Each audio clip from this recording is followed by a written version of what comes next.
Assalamualaikum teman-teman. Di sini kita akan membahas tentang ekuivalensi NFA ke DFA. Itu bab 2 di buku jenengan, itu halaman bab 3 ya. Kalau di buku jenengan itu halamannya sekitar halaman 40. Nah, di sini kita akan membahas bagaimana cara membuat sebuah gambar NFA ke DFA. Nah, kita mengulas kembali materi yang lalu. Kita akan lihat mana bedanya antara DFA dan NFA. Di buku jenengan di gambar 3.1 DFA ini Q0 ini mengeluarkan 0, mendapat inputan 0 menuju Q1. Tidak kemana-mana, hanya Q1. Q0 mendapat inputan 1 itu menuju Q2. Dia tidak akan mengeluarkan 0 atau 1 selain ini. Ya, jadi kalau sudah Q0 mengeluarkan 0 ke Q1, dia tidak akan mengeluarkan ke yang lainnya. Kalau Q1 Q0 sudah mengeluarkan 1 ke Q2, dia juga tidak akan mengeluarkan input 1 ke yang lainnya. Nah, ini Q1 mengeluarkan 0 dan 1 ke dirinya sendiri, Q2 mengeluarkan 0 dan 1 ke dirinya sendiri. Nah, ini DFA. Jadi DFA adalah, kita ulangi, tepat satu input menuju state berikutnya, satu input menuju state berikutnya, satu input menuju state berikutnya, gitu ya. Dia tidak akan double. Nah, bedanya apa dengan NFA? NFA di sini, misalkan kita lihat Q0 mengeluarkan 0 ke dirinya sendiri dan ke Q1. Jadi dia punya dua input yang sama tetapi menghasilkan state yang berbeda. Q0 mengeluarkan 0 ke dirinya sendiri dan Q0 mengeluarkan 0 ke Q1. Begitu juga Q1. Q1 mengeluarkan 1 ke dirinya sendiri dan mengeluarkan input 1 itu menuju Q0.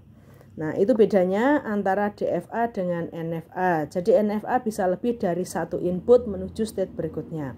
Nah, kita akan buat ini kan selalu istilahnya semacam data bertingkat ya, double. Maka tujuan kita adalah mengekuivalensikan, menyamakan antara gambar ini dengan gambar ini misalkan. Bukan gambar ini dengan gambar ini, tapi menyamakan antara NFA dengan DFA, yaitu bagaimana cara membuat NFA sama dengan gambar DFA.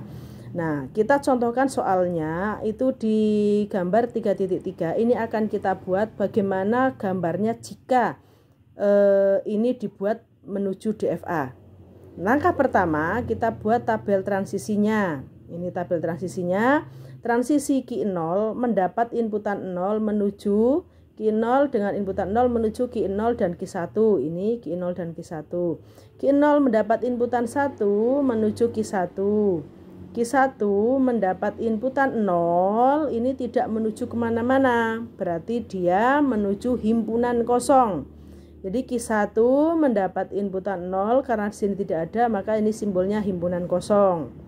Q1 mendapat inputan 1 itu menuju Q0 dan Q1. Ini tulis di sini Q0 dan Q1. Oke. Setelah membuat tabel transisinya, kita bikin diagram baru. Di sini kita lihat dari langkah kedua ya. Langkah kedua di sini. Langkah kedua kita buat state awalnya dulu. State awal itu ada Q0, kita bikin ini himpunan. Oke, Q0 kita buat sama seperti ini, kita letakkan di sini. Kemudian kita cek state-nya. Q0 mendapat inputan 0 menuju kemana? Q0 mendapat inputan 0 menuju Q0 Q1. Oke. Kita tulis di sini mendapat inputan 0 menuju Q0 Q1. Berarti di sini kita tidak boleh memisahkan ini ya. Kita ikuti dulu aturannya. Q0 Q1. Oke, Q0 mendapat inputan 0 menuju Q0 Q1. Q0 mendapat inputan 1 menuju kemana? Kita berdasarkan tabel transisi ya. Q0 mendapat inputan 0 menuju Q0 Q1. Q0 mendapat inputan 1 menuju Q1. Kita buat di sini Q1. Nih, Q0 mendapat inputan 1. Oke. Lalu bagaimana? Kita cari yang mudahnya dulu aja. Q1. Q1 ini nanti ya, kita bahas nanti. Sekarang ini dulu aja, yang gampang. Q1 mendapat inputan 0 menuju kemana? Q1 mendapat inputan 0 menuju himpunan kosong. Di dalam DFA kita harus tuliskan himpunan kosongnya. Oke, ini ada state sendiri untuk himpunan kosong mendapat inputan 0. Baik, Q1 mendapat inputan 1 menuju mana? Q0, Q1. Berarti ulangi, Q1 mendapat inputan 1 menuju Q0, Q1. Berarti kita tarik ke atas kan ya. Oke, ini mendapat inputan 1. Oke, sekarang kita lihat diagramnya. Q0 dengan inputan 0 sudah ada, dengan inputan 1 sudah ada. Q1 sudah ada inputan 0-nya, sudah ada inputan 1-nya. Nah, ini untuk himpunan kosong tinggal kita dibalikkan ke dirinya sendiri. Ini 0 dan 1. Dah, ini nggak perlu ditik-utik. Ini karena pelengkapnya. Tinggal kita lihat ini, Q0 dan Q1 ini kalau mendapat inputan 0 dan 1, dia menuju ke mana? Nah, ini yang harus kita proses dengan fungsi transisi. Misalkan ya, kita uraikan di bawah. Caranya, ini adalah kita lihat state mana? Q0, Q1 ya. Kita dengan Q0, Q1 bila mendapat inputan 0. Ini menuju kemana? Kita lihat, berarti kita pisah seperti biasanya ya. Ini ke sini, ini ke sini gitu ya. Berarti Q0 dengan inputan 0 ini secara tabel Q0 dengan inputan 0 menuju state Q0, Q1 gitu. Terus kemudian kita rubah bawahnya Q1 dengan 0. Q1 mendapat inputan 0 itu menuju Q1 mendapat inputan 0 menuju himpunan kosong. Sekarang kalau kita ini gabung secara teori himpunan, ini himpunan kosong, ini ada isinya, maka kosong ini mengikuti ya kan. Ini kelas A, ini kelas B. Kelas B ini kosong, kelas A isinya panjenengan semua. Maka berarti kalau digabung isinya tetap kelasnya panjenengan. Maka ini hasilnya adalah Q0, Q1. Maka state Q0, Q1 mendapat inputan 0, hasilnya menuju Q0, Q1. Gitu ya. Ulangi. Ini Q0, Q1, state ini mendapat inputan 0 menuju kemana? Kita bongkar seperti kemarin. Q0 mendapat inputan 0 itu menuju lewat tabel ini. Q0 mendapat inputan 0 menuju Q0, Q1 kita tulis di bawah. Q1 mendapat inputan 0, ini himpunan kosong. Ini, maka isi dengan kosong digabung tetap isinya sama ya kan? Berarti ini berarti state Q0, Q1 mendapat inputan 0 menuju Q0, Q1. Berarti tetap menuju ke dirinya sendiri. Oke, ini 0. Sekarang bagaimana yang satu? Kita cek juga state Q0, Q1 mendapat inputan 1. Ini menuju bagaimana? Kita bongkar dulu. Q0 mendapat inputan 1 menuju kemana sesuai tabel. Q0 mendapat inputan 1 itu menuju Q1. Oke, menuju Q1.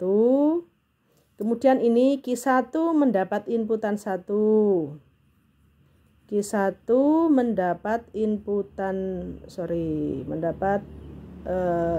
maaf ya, salah nulis. Mendapat inputan 1 ini menuju ke Q1. Mendapat inputan 1 menuju ke Q1 ya.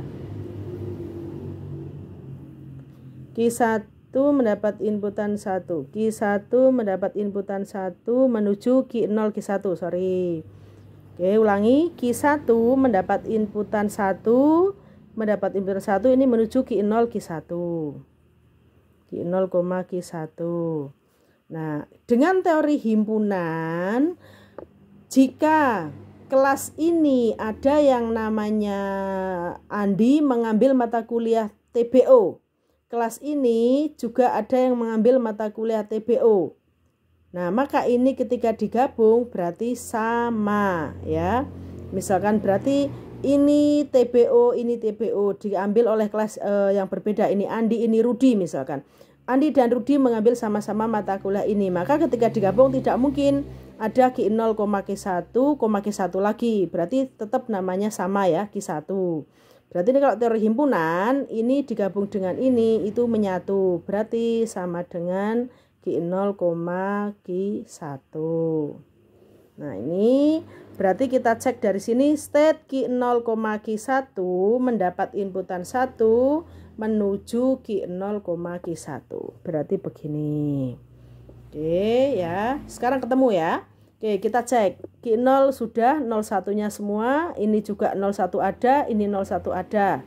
Ini Q0, Q1, ini juga 01-nya ada. Dia tidak double kemana-mana. Oke, sampai di sini selesai diagramnya. Tetapi kita lihat belum selesai. Di sini ada state akhir, state akhirnya ada di Q1. Otomatis DFA ya, DFA yang menghasilkan Q1 dia termasuk state akhir juga. Kalau di sini state akhirnya Q1, maka ini juga state akhirnya Q1. Kita lingkari dan yang ada Q1-nya ikut-ikutan menjadi state akhir, maka ini juga kita lingkari. Oke. Di dalam DFA yang ini state akhirnya 2, di sini 1. Nah, kita selesai di sini. Berarti bagaimana? Maka gambar ini 3.3 NFA ini ekivalen dengan gambar yang ini. Sama. Ini dengan ini nilainya sama. Gitu ya teman-teman ya. Itu sekilas gambaran untuk penyederhanaan ekivalensi NFA ke DFA di bab 3. Di buku jenengan itu contohnya banyak ya, contohnya banyak, tinggal runut. Kalau di bukunya jenengan kan ininya dipecah satu-satu. Ini dulu, kemudian gambar ini dulu, kemudian gambar ini dulu baru digabung. Nah, kalau di sini kita langsung masukkan trep ke diagramnya. Kalau di bukunya jenengan dibuka satu persatu. Tapi pada intinya sama ya, apa yang saya jelaskan dengan yang ada di buku jenengan. Oke, demikian, terima kasih teman-teman. Ini hasil dari rangkuman dari bab 3 yang bisa saya sampaikan. Terima kasih. Assalamualaikum warahmatullahi wabarakatuh.